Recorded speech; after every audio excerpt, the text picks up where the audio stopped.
லேவியராகமம் 22ஆம் அதிகாரம்.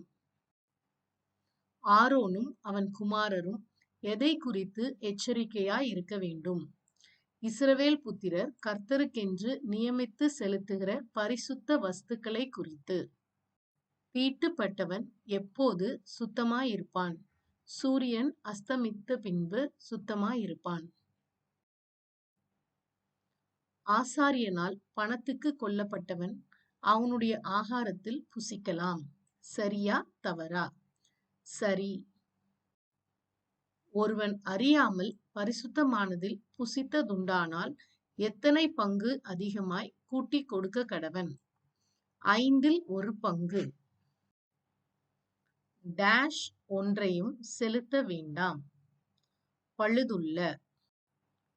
பொருத்தனைக்காக எது அங்கீகரிக்கப்பட மாட்டாது? நீண்ட அல்லது குறுகின அவயவமுள்ள மாடு அல்லது ஆடு. ஒரு வெள்ளாட்டுக்குட்டி பிறந்தால் அது எத்தனை நாள் தன் தாயினிடத்தில் இருக்க கடவது?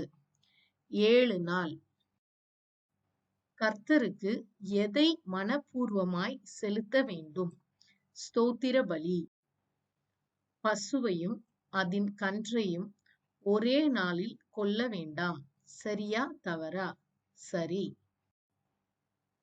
இஸ்ரவேல் புத்திரர் நடுவே கர்த்தர் எப்படி மதிக்கப்படுவார்? பரிசுத்தர்.